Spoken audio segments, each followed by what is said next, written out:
okay. And whilst I remember, I must ask about Bukayo Saka. What's the news on him?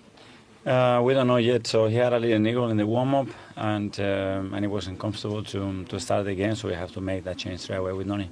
We had a great win a few days ago in the Champions League to close that phase, and in 3 days we have a semi-final.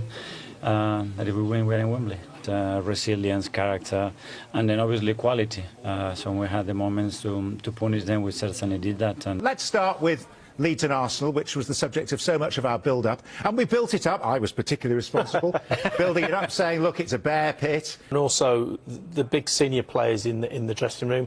To look round after a result like that, when everybody was, and every neutral was hoping they'd trip up.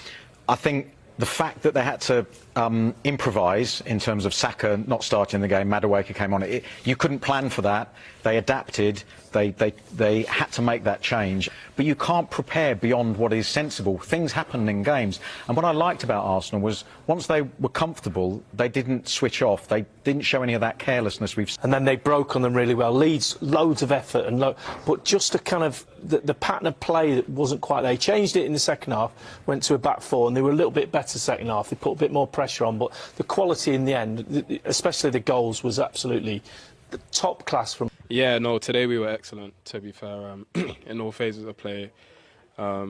Set pieces, in possession, out of possession, today was a top performance from us, and yeah, they were top today. What does this do for you as players? Because it's not just the players out on the pitch, is it? The 11 who play regularly.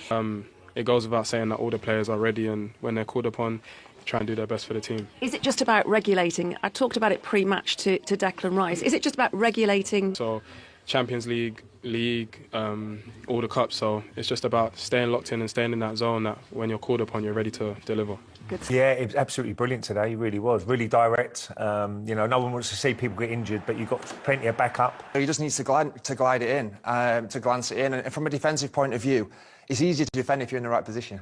And that's what I was saying. I don't think he was in the right position. If somebody's in that front space area... but he's got to take out his defender as well there. He's got to get something on that, and it was a poor goal to give away.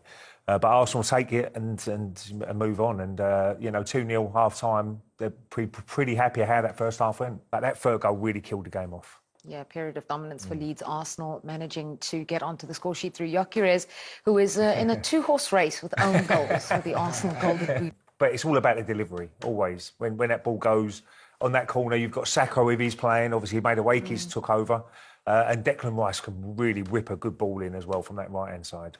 And that's what you've got to do in midfield. But he's been a brilliant signing, he really has. Yeah, given the way it's been going, you said that first goal would be really important. They got it early on and then managed to double the lead. That caused havoc at corners. It happened again. Here we go again. Yeah, the delivery again. They commit players at the door. They start off on the back. Water Kaveh Solokol has come back on set. Kaveh, oh my goodness. How do you react to that? Well, look, the first thing you should say is that referees are human beings.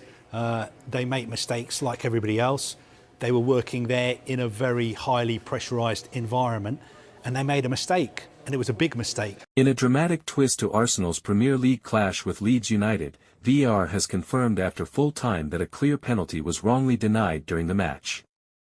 The revelation has sent shockwaves through the football community and sparked renewed outrage among Arsenal supporters, who have long felt hard done by controversial officiating decisions.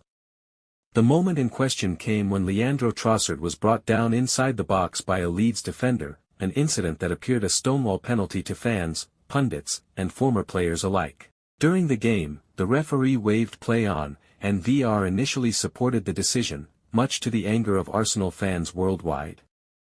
Following a full review and public admission after the final whistle, Premier League officials confirmed that the contact met the criteria for a penalty, acknowledging that Arsenal had indeed been denied a legitimate spot kick. Social media erupted as supporters expressed relief at the acknowledgement but frustration that the correction came too late to influence the match outcome. Despite dominating much of the game under Mikel Arteta, Arsenal were denied the chance to potentially extend their lead from the penalty. The confirmation reignites broader debates over VAR consistency, referee accountability, and the timing of video review interventions. Fans and pundits are now calling for reforms to ensure such mistakes do not affect match results in the future.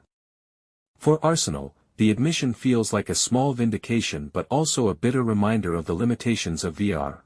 While justice may have been confirmed post-match, the controversy highlights ongoing concerns about fairness and